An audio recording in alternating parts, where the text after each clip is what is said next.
por definição, a SEC é uma circulação extracorpórea, onde você substitui as funções cardiopulmonares temporariamente, permitindo suporte circulatório e preservando a integridade estrutural e funcional do organismo.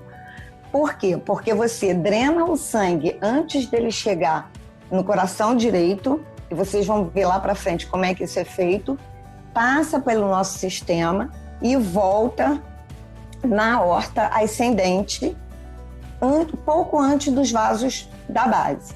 Então, basicamente, você bypassa o coração, né, e mantém os outros órgãos todos perfundidos, protegidos. E aí você pergunta, mas e o miocárdio, como é que fica? Porque a partir do momento que o cirurgião para o coração, ele tem que pinçar, e mais para frente a gente vai ver isso. Você pinça a aorta numa determinada altura e dali para baixo você canula ou as coronárias ou o ósteo coronário. E você injeta nas coronárias. É uma solução rica, a maioria delas é rica em potássio e magnésio, com sangue. A maioria dos cirurgiões, pelo menos no Rio de Janeiro, prefere usar a cardioplegia sanguínea. Via de regra, existem outros tipos de cardioplegia, mas então você infunde, controlado também pela SEC, pelo perfusionista, você infunde a solução cardioplégica nas coronárias, e aí você vai ter a parada do coração, você vai parar o coração e vai manter ele protegido. Essa cardioplegia normalmente ela é resfriada, então você protege mais ainda o miocárdio, porque você esfria toda a estrutura do coração, e você tem um tempo, o cirurgião tem um tempo para ele poder abordar o coração com segurança, tá? Então a gente tem a SEC e tem a cardioplegia. A cardioplegia tem essa função de parar o coração e de nutrir o miocárdio. Então, a partir do momento que o coração está parado, o cirurgião pode abordar esse coração. Então, a função basicamente, né, a definição de SEC é essa. É a substituição das funções do coração e do pulmão temporariamente, por um tempo curto, algumas horas, enquanto o cirurgião corrige o defeito.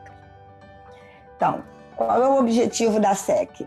Ela, como eu falei, ela é aplicada no tempo principal da cirurgia, que é quando o cirurgião está corrigindo o defeito, está fazendo as pontes, está fazendo a troca da válvula, e é onde se faz necessária a exclusão do pulmão e do coração. Por que o pulmão? Principalmente porque o pulmão atrapalha o coração, o cirurgião.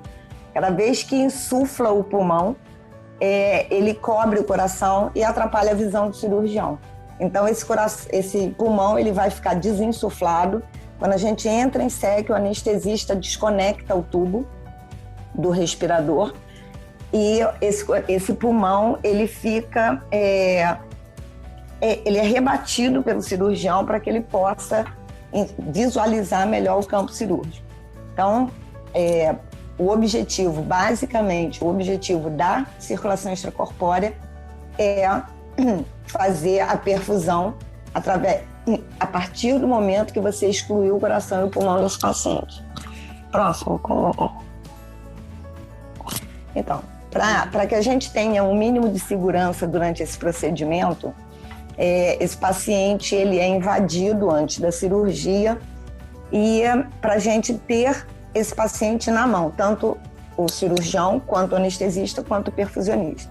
Então a gente monitora PVC, PAM, eletro, oximetria, temperatura, porque em algumas situações, como em grande parte das cirurgias congênitas, você esfria o paciente ou leva ele a um grau menor, né, para você proteger o cérebro, proteger o coração, ou para melhorar a abordagem do cirurgião, porque em algumas cardiopatias, como nas cardiopatias congênitas cianóticas, existe uma profusão muito grande por conta de colateral, existe uma profusão muito grande de sangue no campo que atrapalha o cirurgião.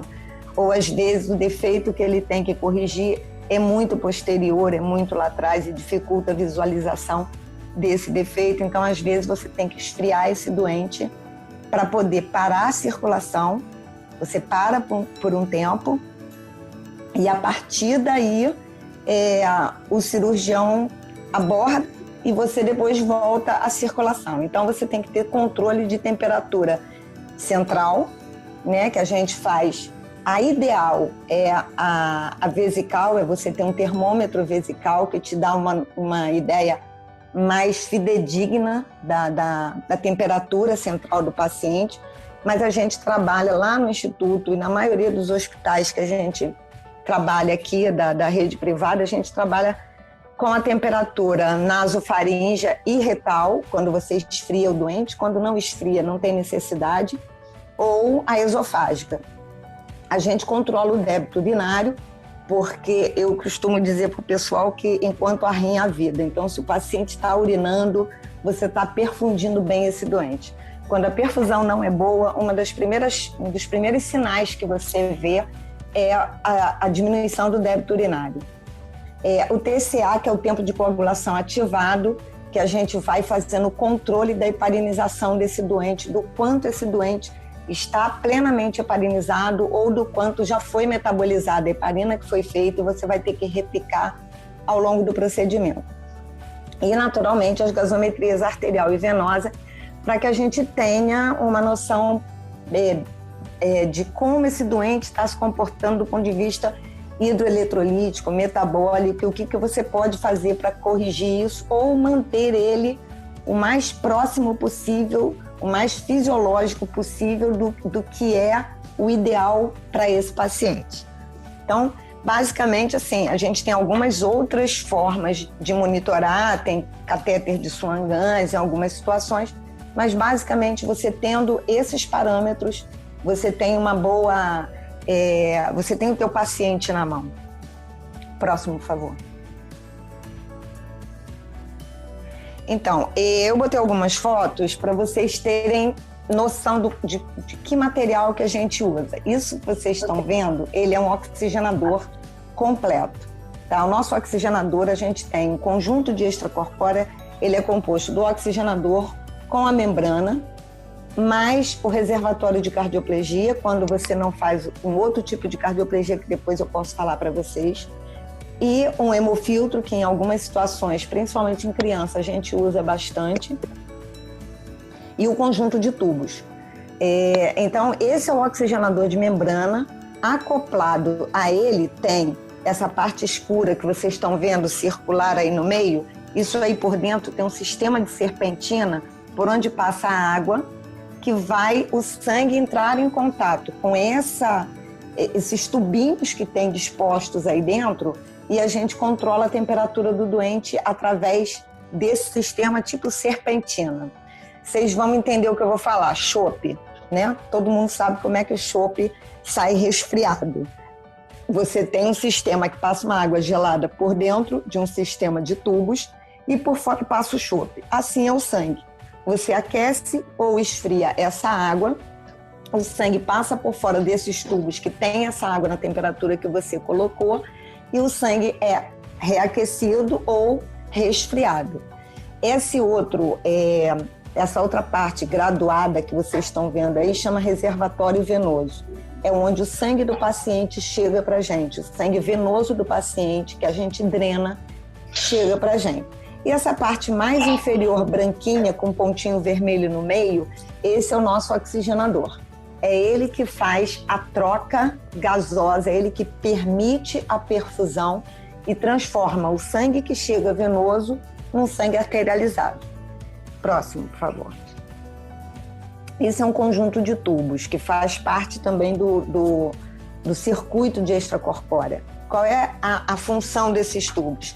Ele conecta o nosso paciente à nossa máquina, ao nosso sistema de extracorpórea. Então, esses tubos, eles vêm do campo para a gente, ele é estéril, todo esse material é estéril. A única coisa que a gente contamina, que a gente não necessariamente, a partir do momento que você tira e deixa de ser estéril e que não entra em contato com o paciente, é aquele reservatório. Esses tubos, eles vêm da mesa para a gente conecta naqueles reservatórios, existem algumas saídas e entradas específicas para cada tubo, e a gente conecta esses tubos que vão estar conectados ao átrio direito ou às cavas do paciente para drenar o sangue venoso para a gente, e vai estar conectado à aorta do paciente para a gente devolver o sangue arterializado para ele.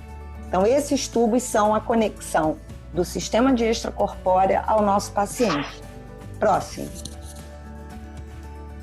Isso daí chama bomba centrífuga. Todo sistema de extracorpórea, todo circuito, ele tem que ser acoplado a um sistema de propulsão, um sistema que gera uma força motriz para impulsionar o sangue, onde a gente vai determinar qual é o fluxo desse paciente. Esse fluxo é determinado de acordo com a superfície corpórea do paciente. Então, esse sistema, existem duas formas de você gerar o fluxo no sistema de extracorpórea. Primeiro, é a bomba de rolete, que mais para frente vocês vão ver funcionando no videozinho. Ou você pode botar essa bomba centrífuga. Essa bomba centrífuga, ela aspira o sangue ela gera uma pressão negativa no nosso reservatório venoso, aspira esse sangue, gera um fluxo que a gente controla pós-cone, a gente chama isso daí de cone, pós-bomba centrífuga, o fluxo passa a ser positivo. Então, você gera um fluxo arterial para o seu doente a partir dessa bombinha, tá? Essas aletazinhas, elas impulsionam o sangue. Então, o sangue, ele é aspirado para o centro dessa bombinha, essa parte central que vocês estão vendo, ele é aspirado e ele é infundido saindo através dessa parte lateral da bomba, tá? Essa bomba centrífuga, ela é acoplada a um sensor de fluxo que a gente tem controle. A partir dali, ele faz a leitura do fluxo que está passando de sangue ali, e a gente faz a leitura e a gente tem como controlar, aumentando ou diminuindo através de um display que a gente tem, um monitor que a gente pode controlar o fluxo, aumentando ou diminuindo ele. Pode passar o próximo, por favor. Isso daí é para mostrar para vocês as várias formas de cardioplegia. Existe uma cânula específica para você infundir a cardioplegia. Se você reparar, nesse primeiro slide que o Mansur está mostrando, existem duas formas de você fazer a cardioplegia. Ou uma cardioplegia anterógrada, que você faz no seio, no ósteo coronário, ou diretamente nas coronárias, coronária direita e coronária esquerda, ou você coloca anterógrada. Você faz a infusão da solução cardioplégica através do seio venoso. Isso é mais utilizado em cirurgias onde você precisa abordar a válvula aórtica. Por quê? Porque o ósteo coronário sai da válvula aórtica. Então, se você tem que abordar a válvula, você não vai conseguir infundir a cardioplegia por ali. Então, você infunde retrógradamente, tá? Isso não provoca nenhum dano, nenhuma lesão nos vasos coronarianos, tá? Porque o coração vai estar parado. Então, existe a cardioplegia retrógrada e a cardioplegia anterógrada. Nesse primeiro quadro, você vê uma punção, né? Você vê uma canulação para fazer uma cardioplegia anterógrada. No quadrinho de baixo, do lado, do lado, você tem a infusão da cardioplegia.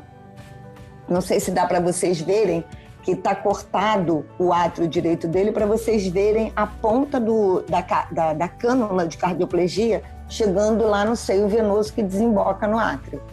Não sei se dá para vocês verem. Você tem como mostrar aí, Mansur? Nessa segunda. Aí.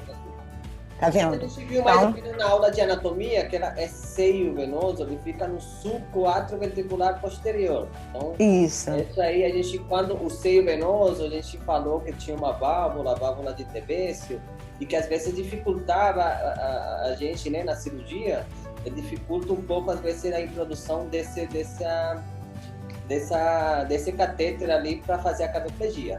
E aquilo, Vera, que você estava falando da válvula aórtica, às vezes também aquela cirurgia que a gente precisa fazer alguma troca de válvula aórtica. Isso. Se ela tiver com alguma insuficiência, por exemplo, e você infundir ou fazer a cardioplegia na aorta, toda a cardioplegia ela vai passar para o coração, porque a válvula está insuficiente. Então, você tem que infundir e fazer a adequada proteção do músculo cardíaco. Normalmente, essa válvula ela tem que fechar quando você gera uma pressão na aorta com essa cardioplegia, e aí ela fecha e o sangue só tem uma escapatória, que são as coronárias. Isso. Aí eles... Pode continuar, Vera, desculpa. Não, imagina, foi super válido. É bom que se tenha essa noção, né, que não é só na abordagem da válvula aórtica. Então, esse terceiro quadrinho que fica embaixo, que tem, você está vendo 2 cânulas, aí mostra uma cânula de cardioplegia anterógrada e retrógrada. Não é comum fazer as duas simultaneamente, mas às vezes, em algumas cirurgias, troca de válvula aórtica, você faz a cardioplegia anterógrada e depois faz a retrógrada, porque o cirurgião quer proteger a válvula, quer proteger as coronárias ao longo da cirurgia. Então, às vezes acontece de fazer a anterógrada e depois a retrógrada. E em alguns cirurgiões, isso vai muito de cada cirurgião, alguns cirurgiões em algumas cirurgias, eles gostam de fazer a cardioplegia contínua, a infusão contínua. Eu não falei, mas a gente faz a cardioplegia por um tempo, a gente faz a indução até o coração parar, aproximadamente 5 minutos de infusão, e depois a gente para e a gente pode ficar de 20 a 25 minutos sem infundir uma nova cardioplegia, com uma relativa segurança daquele miocárdio estar protegido. E tem cirurgião que, em determinadas técnicas cirúrgicas, eles gostam que você fique infundindo a cardioplegia continuamente. Então, às vezes acontece do cirurgião canular retrógrada e anterógrada fazer uma e fazer outra, mas não é o comum. E essa outra aí de baixo, essa daí quando você canula e faz a cardioplegia direto nas coronárias. Aí você faz a cardioplegia com uma pressão um pouco menor, porque você faz direto no ósseo da coronária, tá? Então, a cardioplegia, a função dela basicamente é essa. Você faz a cardioplegia no começo da cirurgia, o cirurgião vai lá, clampeia a aorta, pinça a aorta. A partir do momento que pinçou, para esse miocárdio não sofrer, a gente já entra fazendo a cardioplegia, tá? E aí o coração para e o cirurgião começa a fazer o reparo. Pode passar outro. Bom, isso aí é a canulação da aorta, que a gente chama de canulação arterial. Então, para que você canula? Essa cânula, ela vai na aorta ascendente, abaixo das carótidas, do tronco braquicefálico, para você também poder nutrir cabeça e membros superiores. E a cardioplegia, existe um pinçamento, que vocês vão ver mais para frente, que fica entre a cânula de cardioplegia, a cânula de cardioplegia irriga para baixo, e a cânula de aorta irriga da aorta para frente, da aorta ascendente para frente. Então, o cirurgião coloca essa cânula para que a gente possa conectar o tubo arterial e devolver o sangue que a gente drenou venoso, arterializou, para a gente devolver para o paciente. Pode passar. E a canulação venosa. Existem 2 tipos de canulação. É a canulação única, de cava única, ou a canulação de cava dupla. Por que isso? Existem cirurgias, como por exemplo, coronária, que você não precisa abrir o coração, então você pode canular diretamente o átrio. Então você bota uma única cânula que tem 2 ou 3 estágios. Então, se vocês olharem nessa figura que tem, onde o Mansur está passando a setinha, o mouse, você vai ver que ela tem, a gente chama de duplo estágio. Ela é fenestrada em 2 estágios da cânula, um proximal e um mais distal. Então, esse mais distal, ele drena o sangue que vem da veia cava inferior, e o mais proximal, ele drena o sangue que vem da veia cava superior e, eventualmente, alguma coisa que possa escapar para o átrio. Então, isso que vocês estão vendo é um átrio cortado para que vocês possam ver a cânula, como é que ela fica posicionada dentro do átrio direito do doente. Isso não fica aberto normalmente. E tem a canulação dupla, que é muito usada em cardiopatia congênita, porque normalmente você abre o coração, você aborda o coração com ele aberto, ou em cirurgia que você precisa do átrio, o cirurgião precisa do átrio para você visualizar e trocar a válvula, por exemplo, mitral. Então a gente canula, faz uma canulação dupla. Você canula a cava superior, como está mostrando aí nessa imagem mais abaixo, você canula a cava superior e canula a cava inferior. Isso tudo é feito com o cirurgião fazendo isso, conectando os tubos, e aí você conecta o tubo que vem da mesa para a perfusão, você conecta nessas cânulas. Então é por isso que a gente precisa daquela bandeja de tubos. Ela liga esse sistema de drenagem e de devolução do sangue ao nosso sistema extracorpóreo. Estou indo muito rápido, está muita informação, não? Tá ótimo, Vera. Tá, então vamos lá, pode passar. Isso daí é a visão que o cirurgião tem depois que esse doente está canulado, pronto e entrando em SEC, tá? Aí o Mansur pode mostrar para vocês, até melhor do que eu, apesar de estar sinalizado, onde tem o clamp, aonde é a aorta, tá vendo? Isso daí é o clamp que a gente fala que clampeia a aorta no momento que vai parar o coração. Então, a cânula de cardioplegia fica na parte mais proximal da válvula, tá? Da válvula aórtica, é isso aí. E a cânula de aorta fica para baixo. Então, você vê que o clamp fica entre as duas cânulas de cardioplegia e da aorta, tá? E mais para o lado, mais posteriormente, você tem uma canulação bicaval. Você tem uma canulação de veia cava superior e veia cava inferior, tá?